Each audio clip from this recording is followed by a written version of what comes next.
Parabéns, eu fiquei muito tocada com a celebração. E eu queria dizer o seguinte, vamos bater palma? Eu acho que merece.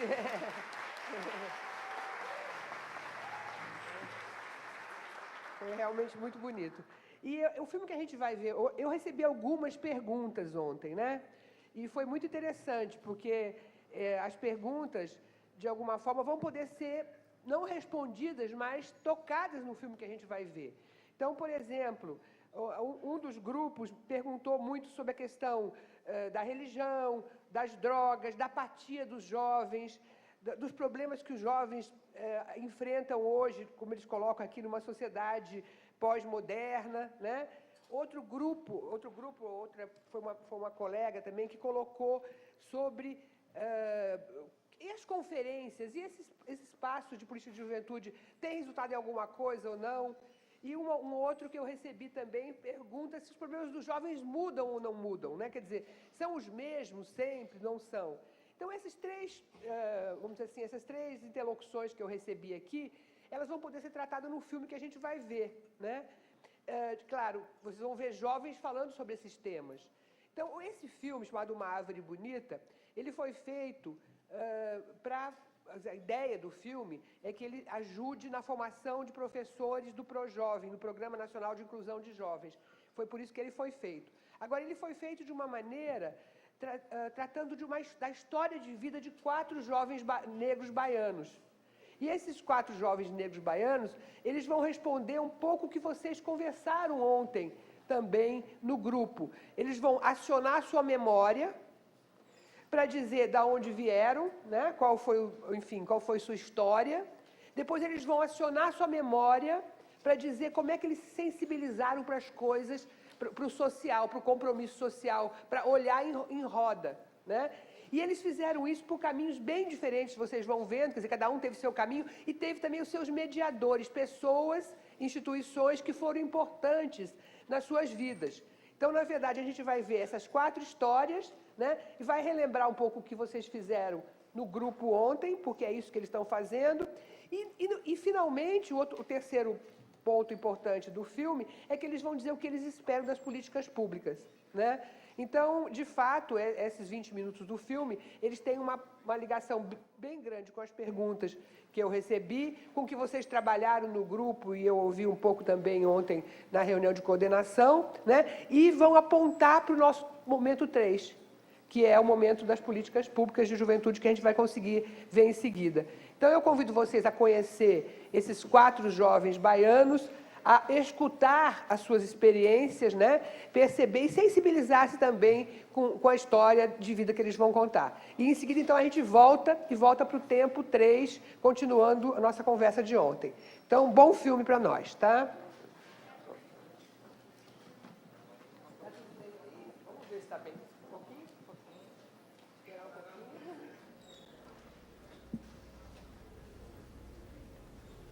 Então, eu posso... Não, já.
Se eu for listar as formas de preconceito que eu sofri, a gente vai de A a Z aqui, né? Letra A, preconceito tal. Letra B, primeiro porque eu gosto de coisas que a sociedade me diz que não faz parte de mulher. Gostar de andar de bicicleta, de patins, que eu andei muito de patins, de sentar de perna aberta, de jogar videogame, de lutar, de brincar de pircula, de brincar de boxe com os meninos.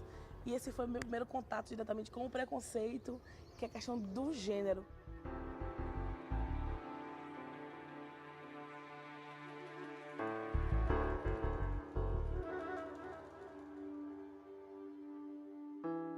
Na escola, por eu ser um dos únicos a fazer teatro, arte em geral, eu era considerado assim homossexual, eu era gay, né? O gay da escola. E então quando eu passava pelo corredor da escola, sempre me apontava, viadinho, e aquilo ia me inflando assim, né? Sou hiperativo e tinha um certo déficit de atenção, então era um pouco agressivo às vezes. Acabei brigando com uma menina e, enfim, por já estar meio que de saco cheio de tanto ouvir, é negro, neguinho, viado e tudo mais, e faz teatro.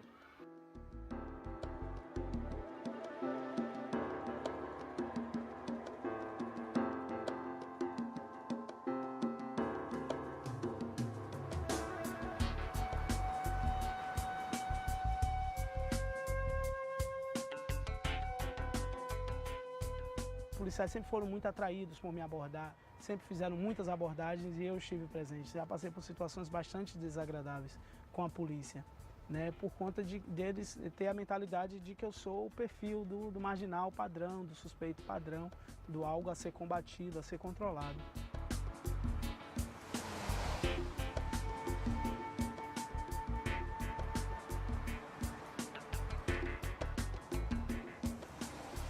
O público do sistema prisional é majoritariamente jovens, negros e negras, com baixa escolaridade e que estão ali por conta do tráfico de drogas, entendeu? Essa é a realidade do sistema prisional. Agora, a maior pena para mim do sistema prisional é o racismo, é o sexismo. É uma violência na medida que a revista é vexatória. A gente fala, as mulheres estão abandonadas, ninguém vai visitar as mulheres, mas qual é a jovem que vai querer ver sua mãe tendo que agachar 3 vezes de frente e de costa para abrir o ânus e a vagina para ver se tem entorpecente ali dentro?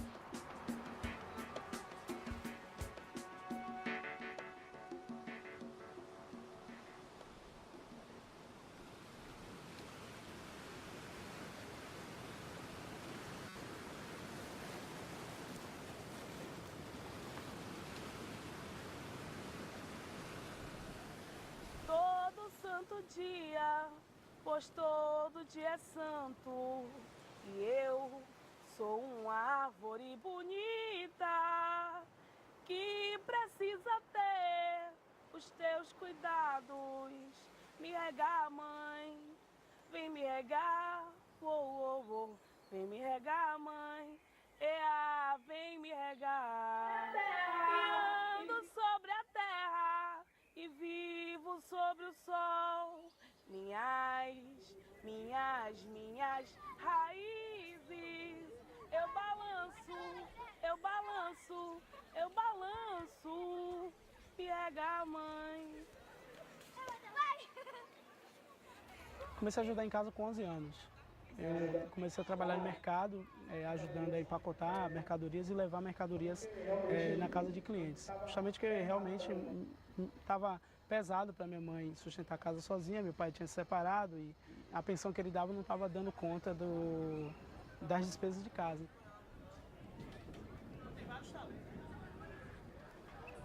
Eu não me identificava muito com a escola. Eu me interessava mais pelo que estava na rua, pelo conteúdo das ruas, do que pelo conteúdo da escola, porque eu não conseguia ver o quanto a educação que era dada na escola era importante para mim. Eu entro para a Fundação Cidade Mãe, tomo um curso de informática. Desse curso eu sou convidado a participar de uma seleção na Cipol Comunicação Interativa e daí em diante eu começo minha carreira na atuação no movimento social, no terceiro setor. Passei a ser educador do Agente Jovem. Em 2008 eu fui educador do ProJovem. Hoje eu faço faculdade de Direito na Universidade Católica de Salvador, estou no 5º semestre. A população negra precisa ter referências, precisam ter pessoas que consigam desenvolver atividades consideradas de destaque na sociedade para que a gente possa incentivar também os que estão chegando.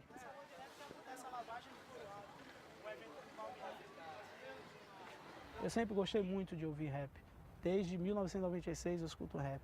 Então, as letras dos Racionais MCs, MVB, o Facção Central, tudo isso vai abrindo a mente, vai aguçando o senso crítico.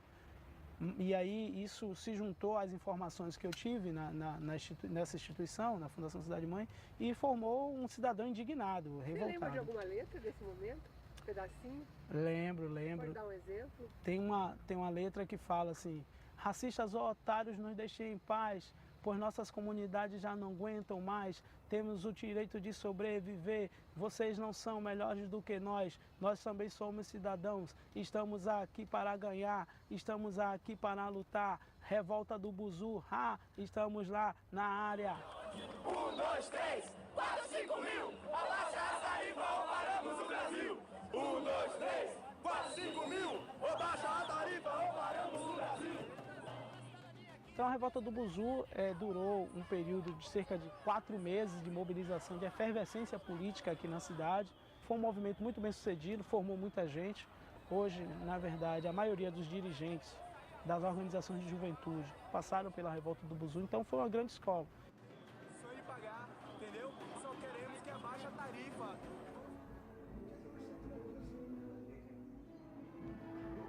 Eu nasci no bairro da Caixa d'Água.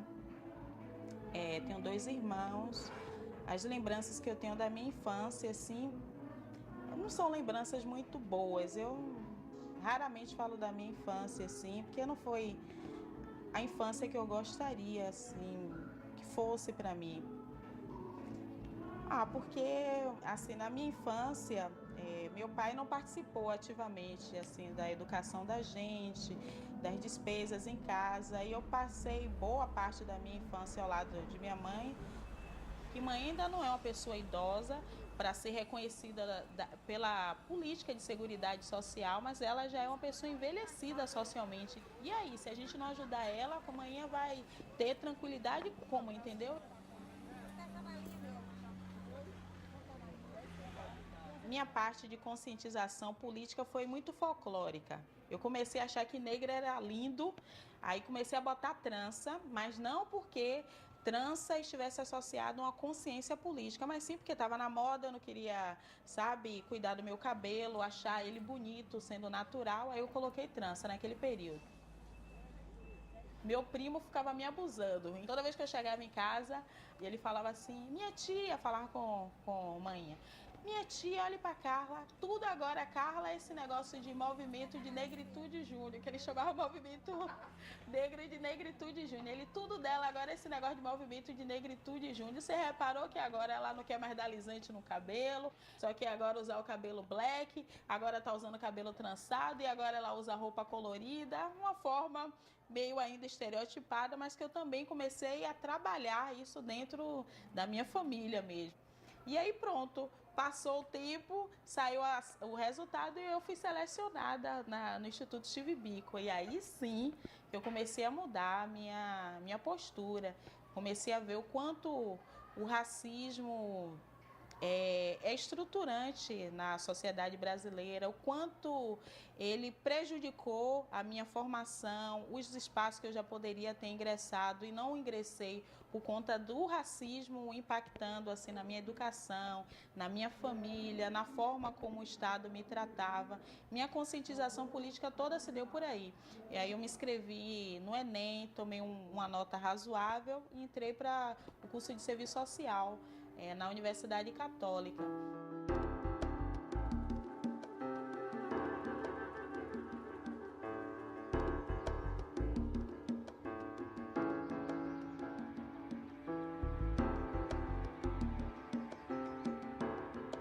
Primeira parte da minha infância que eu tenho boas recordações, assim, é em Campinas de Pirajá, que é próximo de São Caetano, que é onde eu moro atualmente, né? Eu tive uma infância de verdade, assim.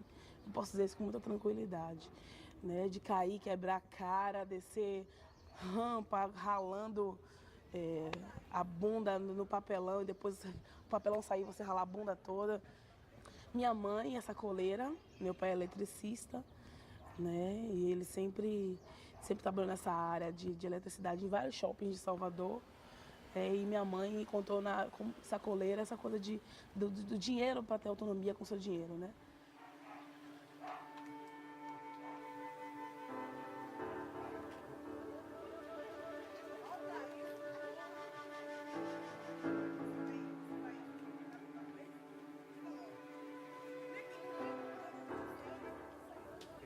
E trabalhar, você começou a trabalhar com que idade? Trabalhar...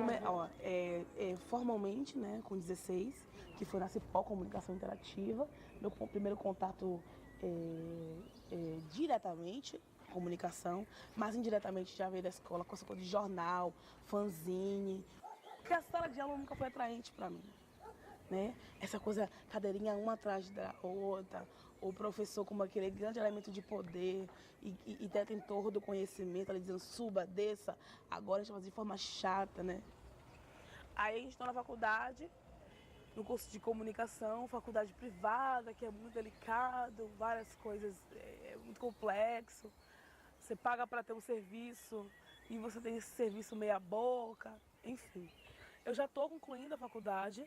Foi muito interessante porque eu entrei na faculdade já atuando na área de comunicação.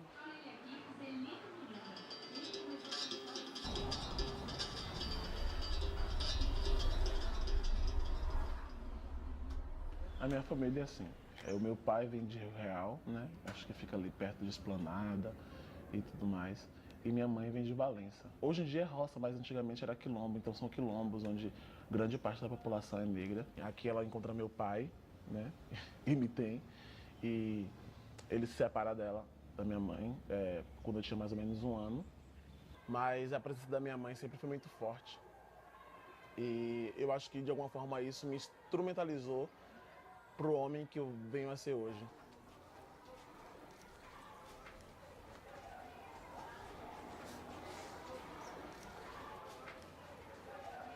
Principalmente os jovens de periferia, eles não são atingidos pela escola.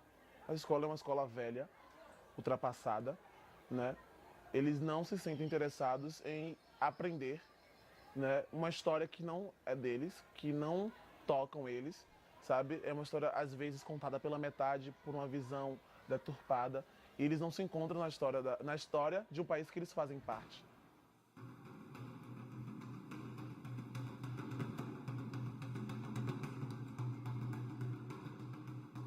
Além da escola, em paralelo, eu falei, não, tenho que fazer outras coisas. Eu quero fazer teatro, vou galgar e procurar onde eu posso fazer isso. Estava um embrião do projeto Pontos de Cultura de Capoeira de Malícia.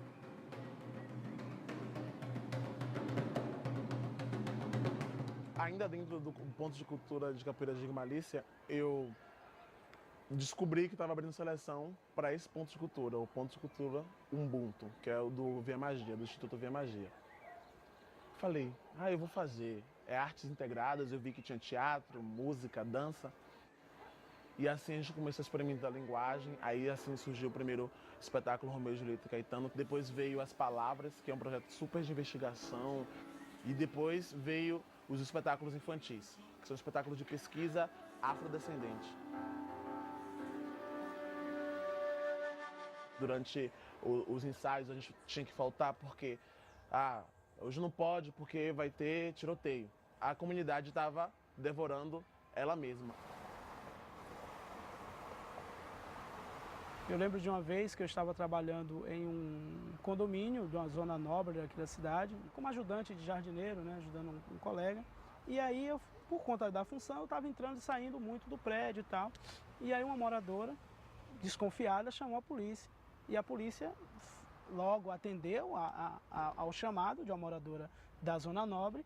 E aí a polícia chegou de maneira muito truculenta, muito violenta, me jogou no chão, me revistou, quase que ia me algemar, me botou em uma situação totalmente constrangedora e todos os moradores olhando, né? Tipo, como espectadores mesmo, torcendo para que ali houvesse realmente algum tipo de atividade delituosa. E o delito, na verdade, parece que era o ser negro.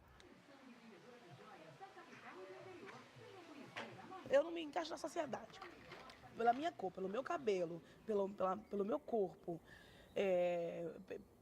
pelo meu bolso, eu vou me encaixar por alguma coisa, né? Eu preciso me encaixar por algo para as pessoas me aceitarem. E aí o gordo sempre é aquela figura do engraçadinho, do legal, do que fala bem, kkkk. E esse é o lugar que nos cabe. Então quando você percebe que você não precisa mais fazer piada para as pessoas rirem, para te aceitarem, é porque você está num outro lugar de entender o que você é, para onde você vai e o que você quer na sua vida.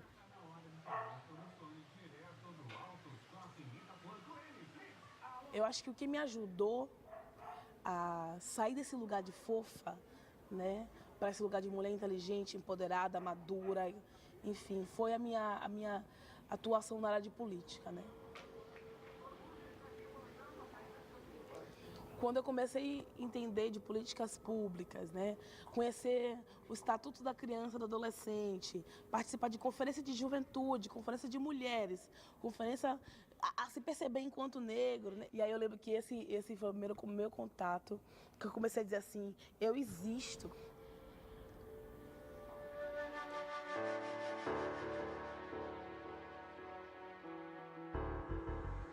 Mas até hoje, né, às vezes a gente passa, eu tô andando na rua, mas eu tô de mochila. Tô com livros na mão e às vezes as senhoras, as madames, às vezes escondem a bolsa pensando que eu vou, sei lá, fazer alguma coisa. E é perceptível, é muito perceptível. Aí eu passo na frente, elas veem que eu tô com a mochila, que eu sou estudante e tudo mais. É uma coisa que, assim, me incomoda, mas eu acho que todo preconceito é burro. Enfim, então eu acho que eu tô funcionando de uma forma... É meio arrogante falar isso, mas eu tô superior a tudo isso.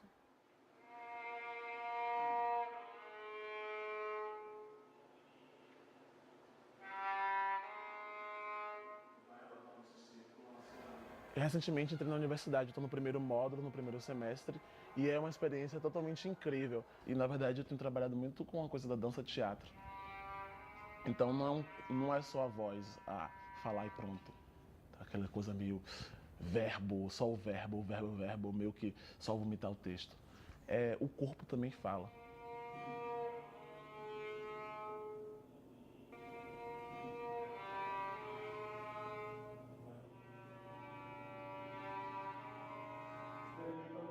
A ideia é também levar o clássico, né, para a comunidade, que de certa forma não tem acesso, e eles querem ter acesso. Eu percebo, eu vejo isso, por uma questão de estar dentro também da comunidade. E então eu pensei, e como espaços alternativos, eu penso que eu posso levar sei lá, um centro de cultura, uma associação de moradores, e as mulheres do bairro dialogar com essas mulheres clássicas. Se eu me vejo, se eu me reconheço, se eu não me reconheço, não, essa mulher eu não sou de jeito nenhum. Enfim, e os homens também em formação, e os homens já formados, também descobrirem qual o papel deles na sociedade. É uma discussão. O racismo está no DNA das instituições responsáveis pela segurança pública do nosso país. Então, nossa missão no Conselho Nacional de Segurança Pública é discutir essa questão do racismo na segurança pública e dizer o quanto que isso influencia no direito à vida e o direito à liberdade da população negra, sobretudo a juventude negra.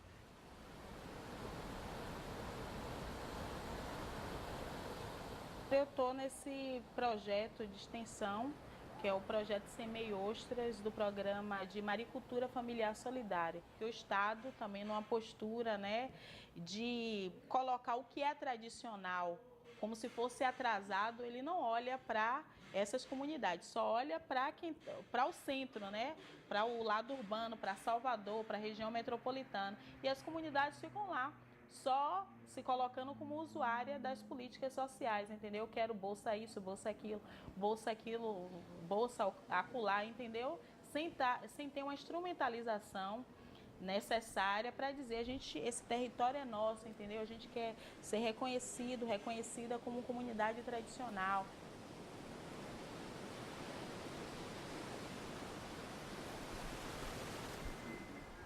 Aqui em Salvador, as sessões começam no dia 21 e vão até o dia 24. Eu entendo que o que eu faço é uma colaboração para a juventude e que eu sou jovem. Agora, eu acho que juventude hoje em dia eu vejo como um tema transversal a todos os outros. Porque, por exemplo, eu hoje de 24 anos coordeno o projeto de empreendedorismo na web, voltado para mulheres que têm empresa e que querem fazer site loja para vender pela internet. Todas são jovens. Tem, assim, se for contar, tem 4 de dedo que são mulheres de 40 anos só, mas a maioria são jovens. Então, eu entendi que a juventude, ele é um elemento central para todas as coisas. Tem jovem mulher, tem jovem gay, tem jovem negro, tem jovem candomblessista, tem jovem evangélico, tem jovem do interior, da região cisaleira, tem jovem da capital. A juventude, ela permeia todas essas bandeiras.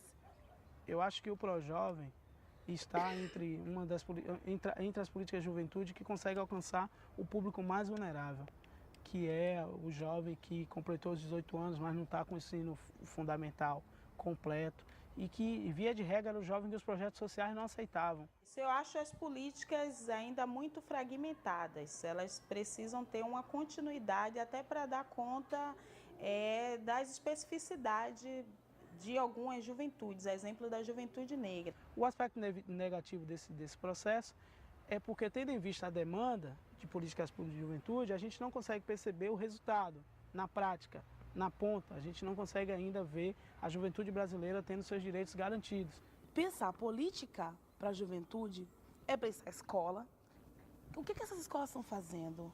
Que jovem é esse que essa escola está formando?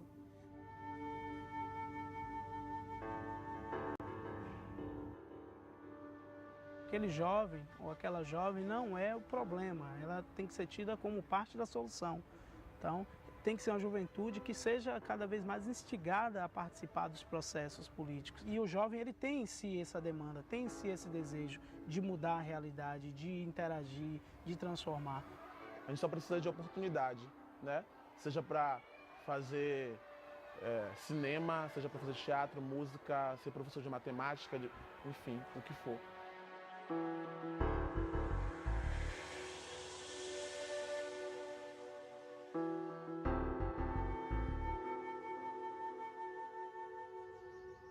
Não adianta ser 1 milhão se não somos um. Ação coletiva, objetivo comum. Então, quer dizer, nós temos que nos unir e a juventude brasileira tem uma força, a juventude brasileira tem um potencial e que precisa se unir. Não adianta ser 1 milhão se não conseguimos ser um. As pessoas têm um costume de dar pra gente só o osso. Mas foi com o osso que minha mãe fez muito mocotó.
diversidade e direitos.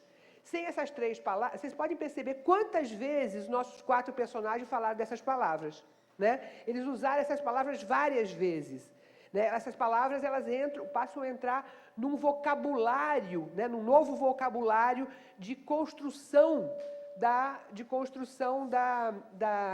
vamos dizer assim, da problemática juventude enquanto um público específico. Depois a gente vai falar sobre trajetórias múltiplas não lineares. No caso dos nossos 4 jovens, embora as trajetórias dele tenham sido difíceis, elas foram mais lineares do que outras que existem. Mas o importante para a gente aqui é o conceito de trajetórias. Um conceito de trajetórias que hoje quer dizer que ser jovem significa você ter várias maneiras de fazer a passagem para a vida adulta, diferenciadas. No caso dos 4, todos eles passaram pela escola regular e estão na faculdade, né? É bem interessante isso. Mas essa trajetória é uma possível, né? Não é a necessária. Agora, é interessante que eles estão em áreas diferentes, né? Em áreas assim, então, assistente social, advogada, comunicação e teatro. E eles mostram também como essas áreas têm uma certa hierarquia, né? Tanto de acesso como uma hierarquia de valorização na sociedade. O Diego, que está fazendo teatro, ele fala como é difícil, né? Se assumir como teatro, como uma carreira universitária. No caso dele, é a Universidade Federal da Bahia, que tem esse curso. Já que faz comunicação, vai para uma escola particular e faz a crítica a uma escola particular onde ela entrou também. Mas, enfim. E, por último, nós vamos falar em territórios em movimento, que seria, vamos dizer assim, um começo de um 4º tempo, né? Vamos seguindo. Sou eu. Cadê o negocinho? Tá, obrigada. Então, agora, vamos começar logo com o conceito de... Quando a gente fala em inclusão, tem que falar em exclusão. E é muito importante a gente pensar como é que nasceu esse conceito de exclusão. Esse conceito de exclusão, na verdade, a primeira vez que ele vai a público, à rua, ele vai a partir de um panfleto lançado na França pelo René Lenoir, em 1974, né? E ele vai mostrar o quê? Por que o conceito de exclusão obrigada. Ele é útil para a gente pensar, ele tem a sua função, e por que ele fala algo mais do que em pobreza, né? Porque justamente o conceito de exclusão, ele nasce não nos nossos países periféricos, não, na verdade, nos países que não tinham, vamos dizer assim, que tinham tido um capitalismo dependente, capenga, né? Onde a dívida social forte. Ele nasce nos países centrais, a partir das grandes mudanças que houveram no mundo. Quer dizer, ele nasce, o primeiro uso da palavra exclusão social foi na França, e mostra vários tipos de pobre.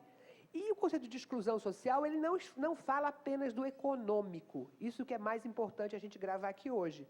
Quando ele fala em exclusão social, ele fala em vários tipos de pobres e fala, inclusive, da inadequação social, aqueles medos que a gente falava antes, né? Ele fala de inserção precária, ele diz respeito à instabilidade, a vínculos débeis, ao sofrimento, ao isolamento, ao não pertencimento, né? Então, a palavra exclusão não pode ser pensada apenas na sua dimensão econômica. A dimensão econômica é importante, mas, como nós falamos ontem, a vulnerabilidade tem que ser pensada a partir de elementos de desigualdade, mas também elementos de diferenciação, que produzem sofrimento, né? Como foi bem colocado no filme. Então, eu acho que um bom exemplo é a Mia, né? A Mia fala, eu sofri preconceitos de A a Z, ela fala, né? Como gênero, como raça, né? como mulher, como justamente essa ideia de que ela tinha as brincadeiras dela, né? E muito importante, ela traz um outro elemento importante, que é o da aparência, porque eu sou gorda, e para ser o gordo tem que ser fofo, tem que contar a piada na hora certa. Então, aos poucos, ela vai se conscientizando do que ela vai sofrendo, vai falando desses preconceitos. Tudo isso está ligado à questão da exclusão, né? Você tem várias maneiras. Ontem alguém reclamou também que eu não falei da questão indígena.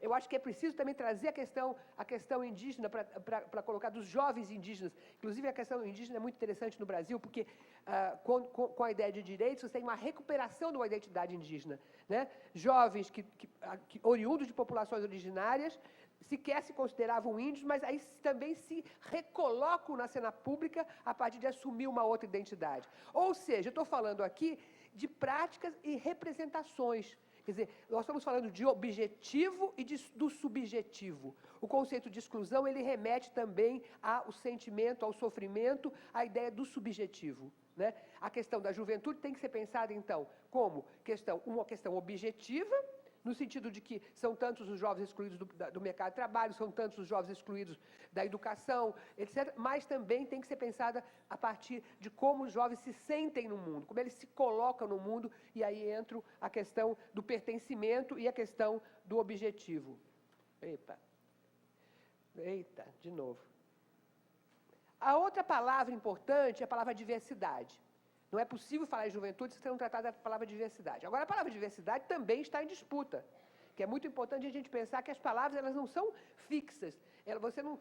Você não define a partir de... Os conceitos não são fixos e nem são inalterados. Eles são disputados por forças antagônicas e por forças da sociedade. Então, a palavra diversidade, no início, ela é usada basicamente pela antropologia, que foi uma disciplina que tratou dos outros povos, né? Que tratou, na verdade, uma disciplina que nasce no Ocidente, que nasce na Europa Ocidental, mas que vai justamente ao encontro de sociedades chamadas simples, e, a partir daí, a antropologia, para combater o etnocentrismo, etnocentrismo é quando você olha todas as sociedades a partir do óculos da sua sociedade, né?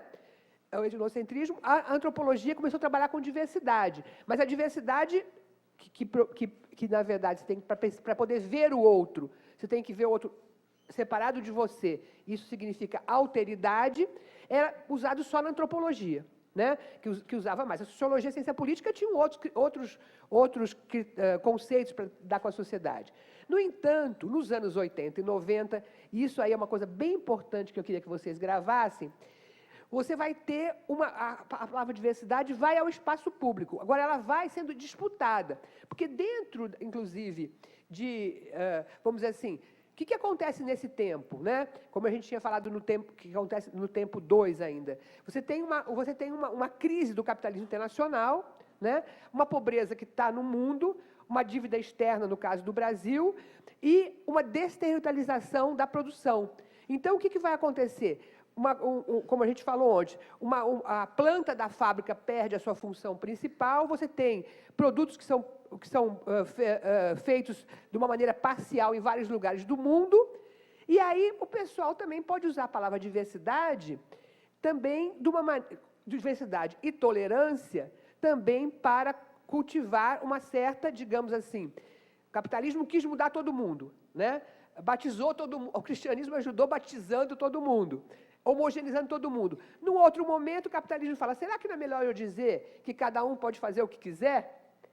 E com isso eu posso aproveitar da mão de obra da forma que for necessária? Ou seja, o conceito de diversidade também pode ser funcional para uma postura de tolerância que gere indiferença, cada um na sua, e a globalização aproveitando todas as energias.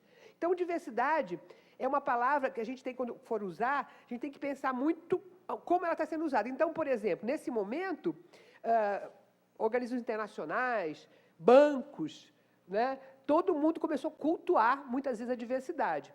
Agora, o que aconteceu de interessante, porque a vida é um pouco assim, quer dizer, você tem as tensões vão acontecendo e ninguém garante, né? O processo significa que os dois lados estão se mexendo. O que aconteceu é que os movimentos se apropriaram da palavra diversidade, agarraram a palavra diversidade. E você vai tendo, agarrar de uma maneira a seu favor. Então, é uma palavra que ainda está em disputa, mas é uma palavra muito importante para a criação de novas identidades. Fazer com que as pessoas que vão ao espaço público, elas vão, inclusive, com os seus sentimentos, com o subjetivo, né? Então, a pessoa, primeiro, sofre um preconceito, como o Helder conta, né? Ele está ali no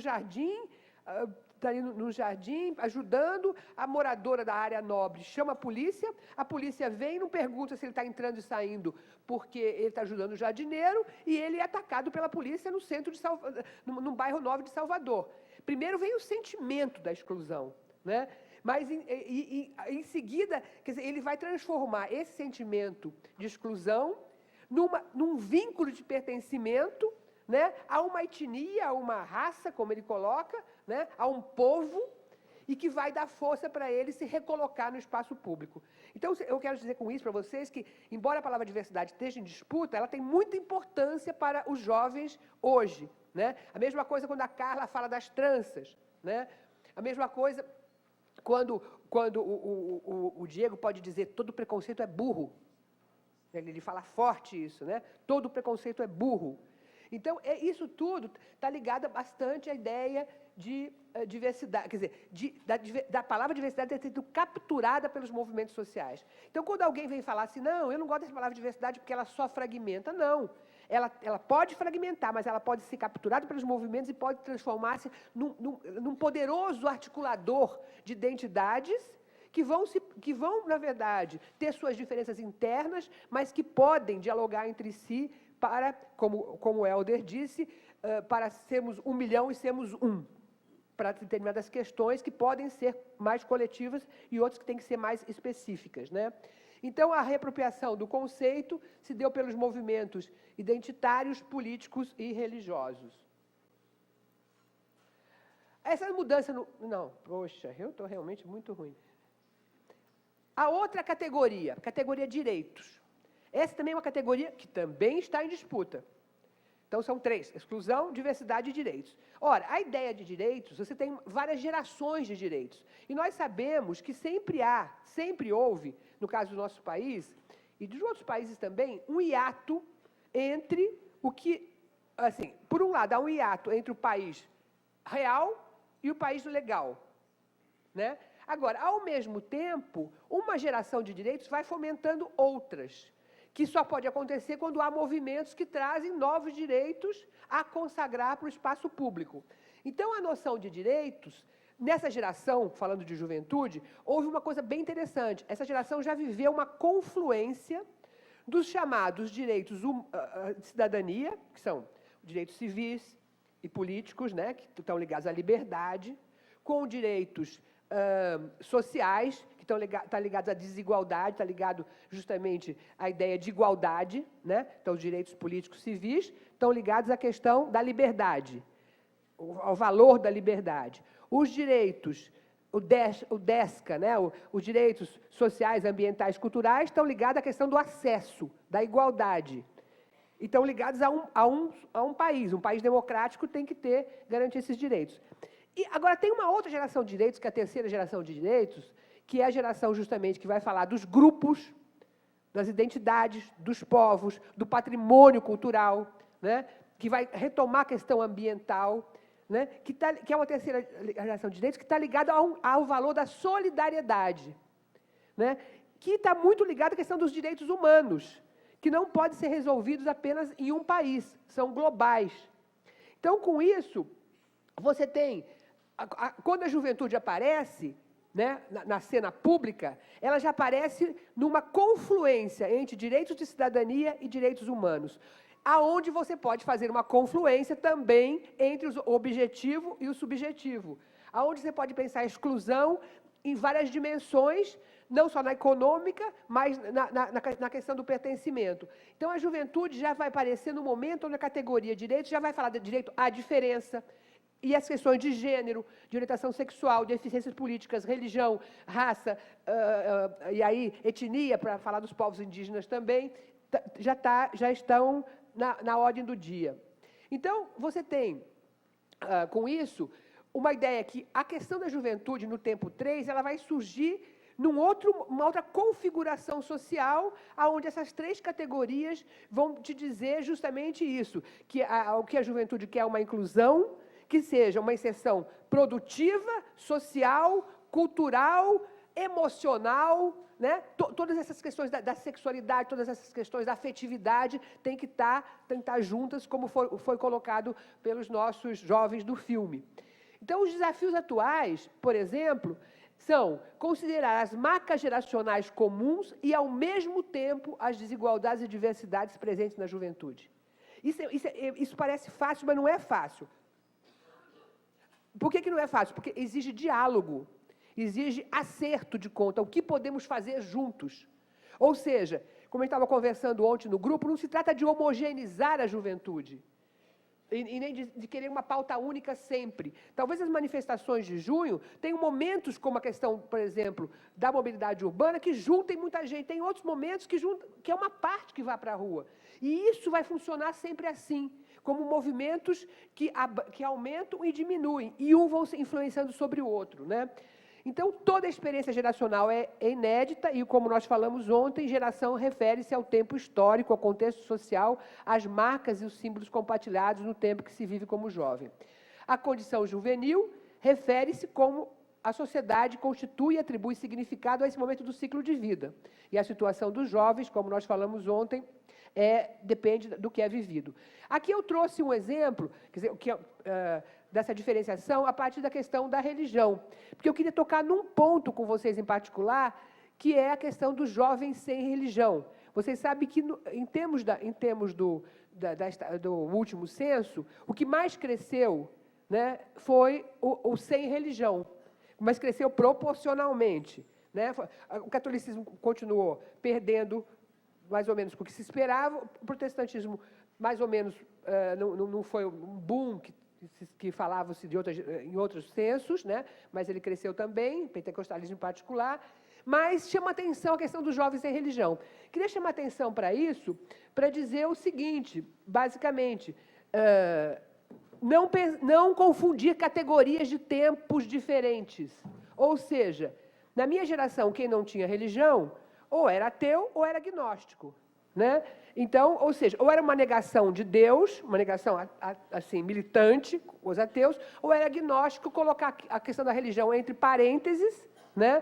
Entre parênteses e tocar a vida com os valores que tivesse, né? Um pouco essa definição de agnóstico. Nesta geração, se dizer sem religião não é a mesma coisa. Por quê? O próprio censo, esse censo conseguiu perguntar, você tem religião, sim ou não, é ateu ou agnóstico, conseguiu separar isso.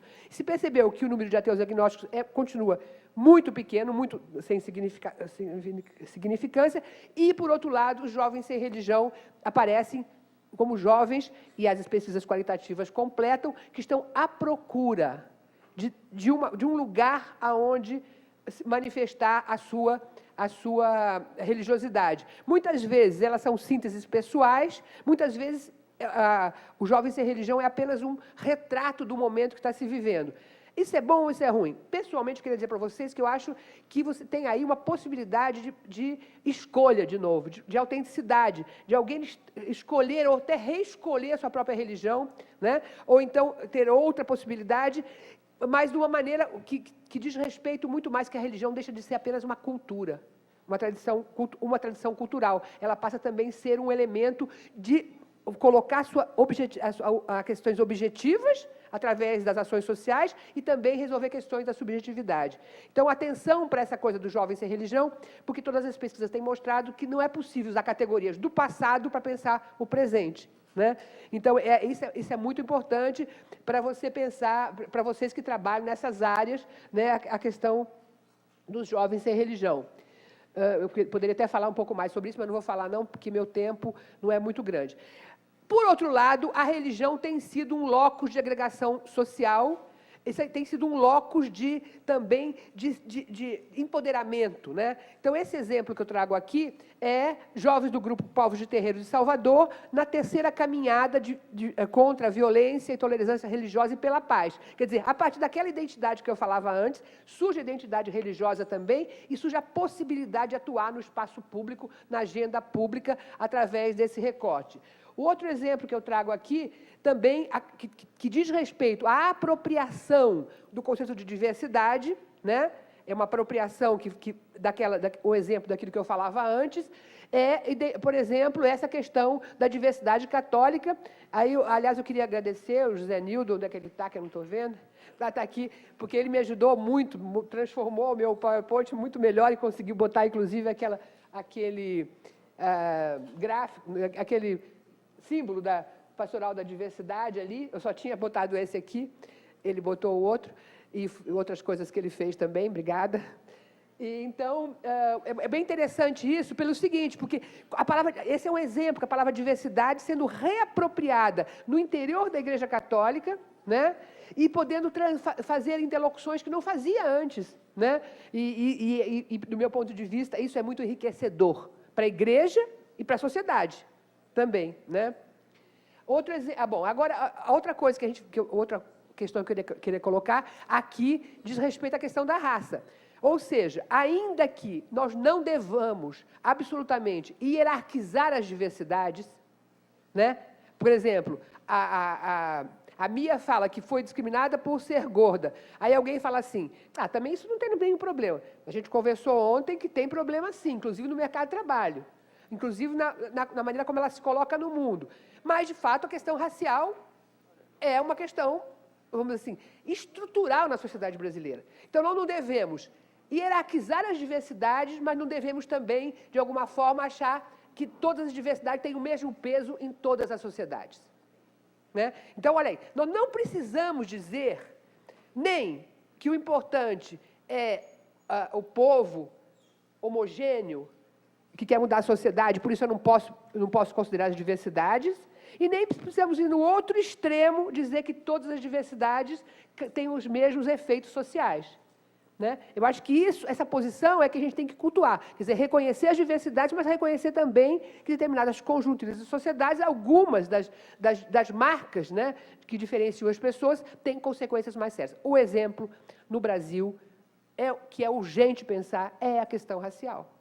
Não foi à toa que a gente trouxe um filme com 4 jovens negros. É uma questão urgente, porque é um país que vive o genocídio da sua juventude negra. Né? Então, isso aqui justamente é um exemplo, né, da questão dos homicídios dos jovens de 15 a 29 anos, né, e a questão, o vermelho, né, o traço vermelho é o traço que fala dos jovens negros. Né? O outro, bom, só botei um. Enfim, com aquele gráfico eu quero dizer que existem questões mais urgentes que outras, sim, e que a gente tem que assumir o risco de tomá-las, né, quando for necessário. Quais seriam, então, os desafios atuais das políticas públicas de juventude? Bom, primeiro, seria justamente, quer dizer, o primeiro desafio a gente já colocou, o segundo seria considerar as novas convivências de tempo e espaço. Né? E aí, discutimos muito já ontem, né, e vamos falar mais, como as novas tecnologias mudam, né, e estão presentes em movimentos, né, como, por exemplo, são importantes instrumentos de convocação. As jornadas de junho mostraram isso. Né? As novas tecnologias são importantes instrumentos de comunicação. Ela serve para registrar as atividades, ela serve para disseminar a mobilização entre os jovens organizados e chegar nos não organizados. Esse também foi uma contribuição nova que tem no meu Facebook. A outra coisa, então, os exemplos, né, de movimentos assim foram as marchas das vadias. Vocês sabem, por exemplo, que a Marcha das Vadias nasceu no Canadá. Nasceu no Canadá quando um policial disse que as mulheres eram estupradas porque se vestiu de uma maneira provocativa.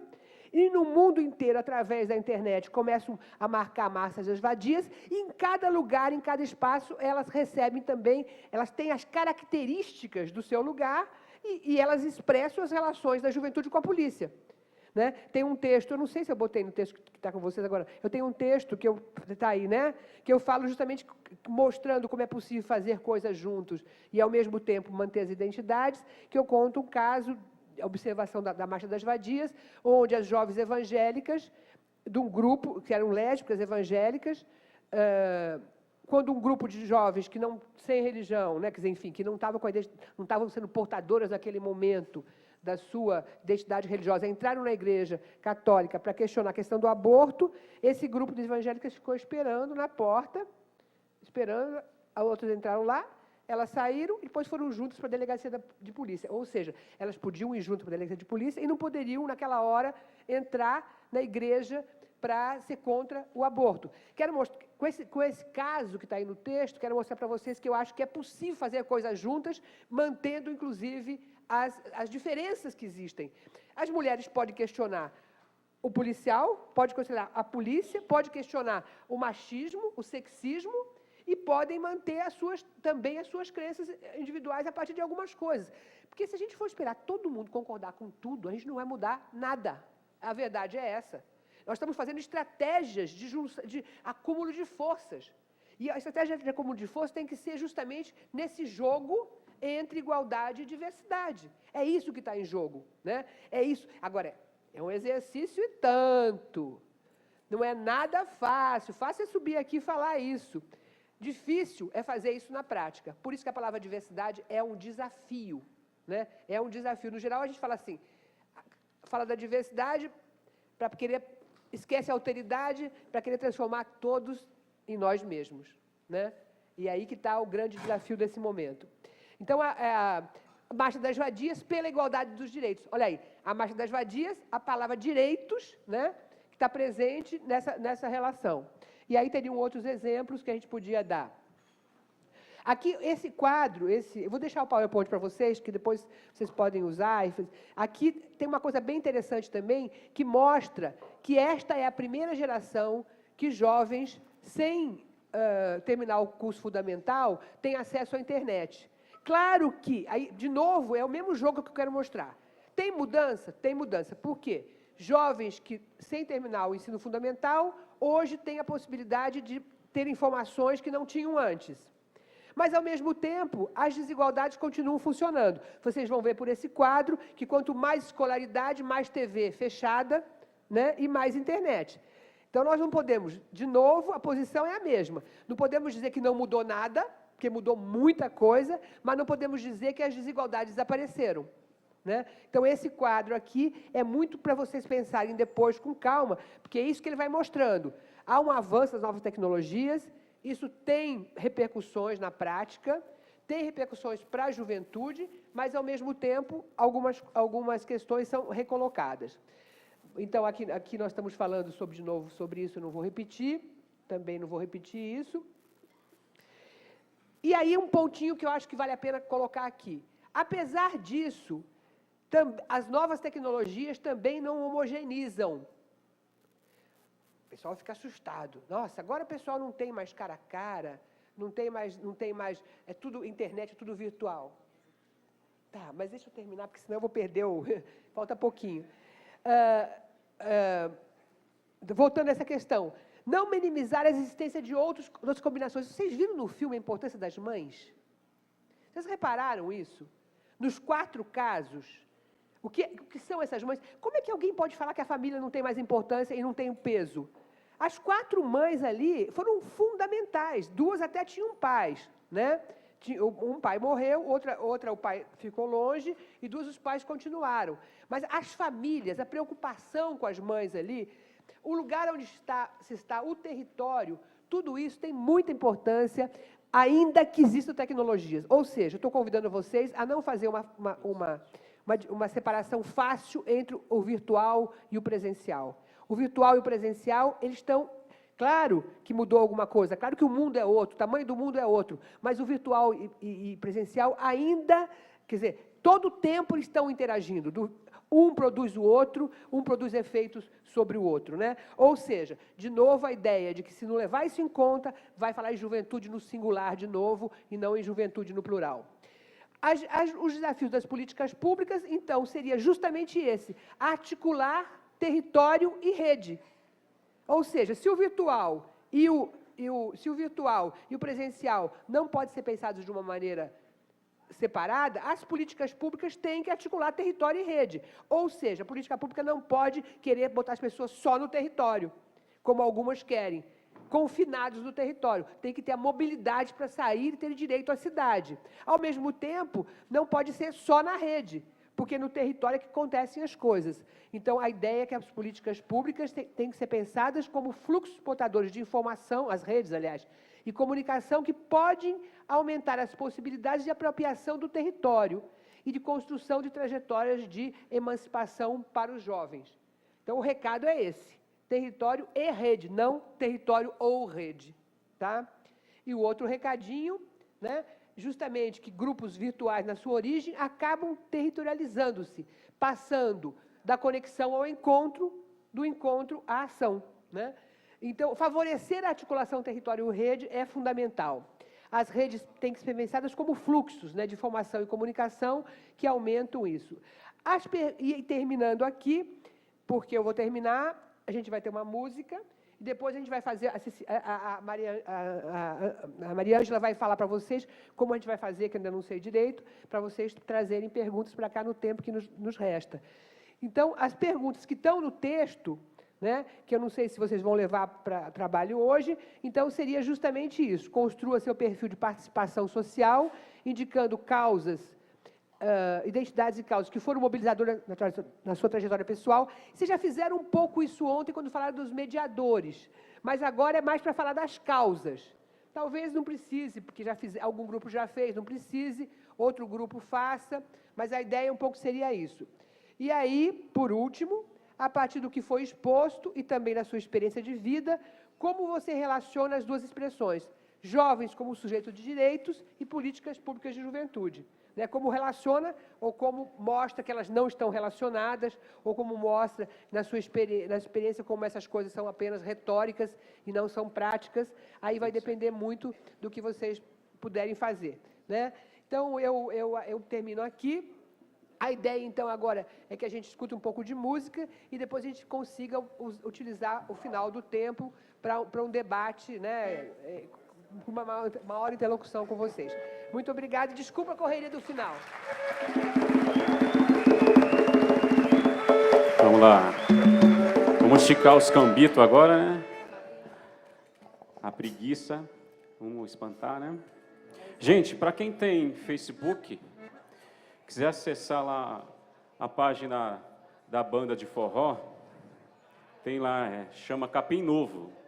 Essa banda nasceu aqui no curso de verão, já vai para 2 anos que estamos na estrada aí. Lá tem vídeos, músicas, e se quiser conhecer, é só acessar facebook.com/Capim Novo.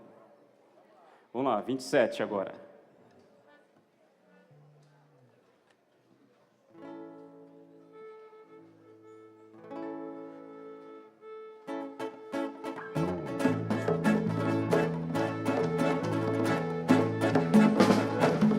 Chegando o verão, no trem da estação da luz, é um pintor passageiro colorindo o mundo inteiro, derramando seus azuis. Lá vem chegando o verão, lá vem chegando o verão, no trem da estação da luz, com seu fogo de janeiro, coroando o mundo inteiro, derramando seus azuis. Pintor chamado verão, tão nobre a sua aquarela, papoula vermelhas, a rosa amarela, o verde dos mares, as cores da terra, me faz bem moreno para os olhos dela. Lá vem chegando o verão, no trem da estação da luz, é um pintor passageiro colorindo o mundo inteiro, derramando seus azuis.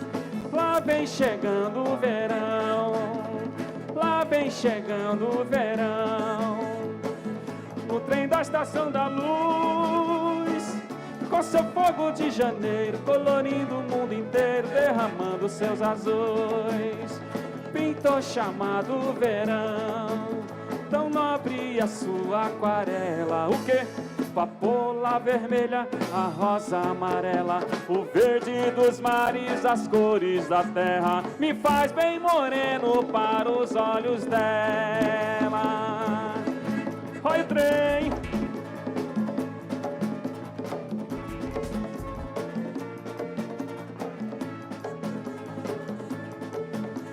Lá vem chegando o verão, lá vem chegando o verão, lá vem chegando o verão.